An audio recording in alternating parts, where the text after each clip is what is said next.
এবার আসি মালদা দক্ষিণ সংক্রান্ত খবরে। দেখুন, এখানে তৃণমূল কংগ্রেস এবার মনে হচ্ছে একটা ফাটকা খেললো। শাহনাজ আলী রায়হান, তিনি অক্সফোর্ড থেকে, তিনি যদিও ভূমিপুত্র, মালদারই ছেলে, কিন্তু তিনি অক্সফোর্ড থেকে গবেষণা করেছেন। কলকাতায় একটি সংবাদপত্রে চাকরি করতেন, আমাদেরই পুরো প্রাক্তন সহকর্মী, এবং তাকে এবার দক্ষিণ মালদায় টিকিট দিয়েছে। এটা একটা চমক অনেকেই মনে করছেন রাজনৈতিক মহলে। কিন্তু দক্ষিণ মালদায় তো কনভেনশনাল প্রার্থী ছিলেন, সাবিনা ইয়াসমিন ছিলেন, তাকে দরকারানো যেত। এখানে মাত্র 8,500 ভোটে ডালুবাবু আবু হাসেম খান চৌধুরী গতবার জিতেছিলেন এবং সবেদন নীলমণি 2 সিটের একটাই বাঁচাতে পেরেছিলেন গনি খানের পরিবারের সদস্যরা। এবার কংগ্রেসে দাঁড়াতে পারেন ঈশা খান চৌধুরী। কেন আলী রেহানকে বেছে নেওয়া হলো, এটা নিয়ে কথা বলবো আমাদের প্রতিনিধি সুব্রতোষের সঙ্গে। সুব্রতোষ, এই প্রার্থী চয়নটা মালদার তৃণমূল কংগ্রেসের যারা কর্মী সমর্থক তাদের চোখে ঠিক কেমন? এটা কি সুবিধা হলো নাকি রিস্ক হয়ে গেল?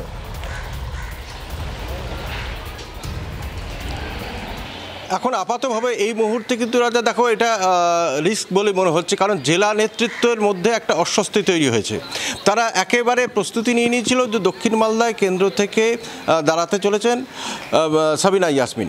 যেহেতু সাবিনা ইয়াসমিন সেই মোথাবাড়ি, সেই এলাকার, মানে দক্ষিণ মালদা এলাকারই তিনি, এবং তিনি প্রতিমন্ত্রীও, এবং তার সেখানে গ্রহণযোগ্যতা রয়েছে হেভি ওয়েট। কিন্তু ফলে এইভাবে এই ভাবনা নিয়ে একটা কিন্তু তারা প্রচারও শুরু করে দিয়েছিলেন।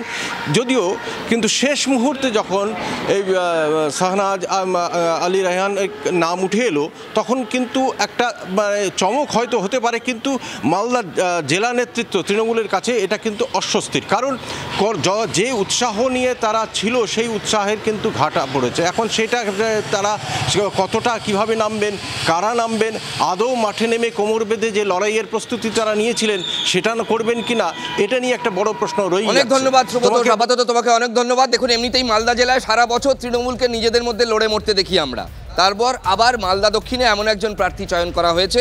আমাদের প্রতিনিধি জানাচ্ছেন লাইভ রিপোর্টিংয়ে, সেখানে দলের মধ্যে একটা অস্বস্তি তৈরি হয়েছে। কোনো পুরনো খবর নয়, সকাল থেকেই পুরো দিনের আভাস, লোকাল থেকে গ্লোবাল, ঘটনাস্থল থেকেই রিপোর্টারের মুখে শুনে নিন আসল ঘটনা। দিন শুরু করুন TV9 বাংলার সঙ্গে। সকালে প্রথম ব্রেকিং at 7, সকাল 7টায়, সকাল 8টায় দেখুন 8 reporter 8 exclusive. News express at 9 দেখুন সকাল 9টায়, 10 খবর 10 রিপোর্টার অন দ্য স্পট সকাল 10টায়। লোকাল টু গ্লোবাল at 11 দেখুন সকাল 11টায়।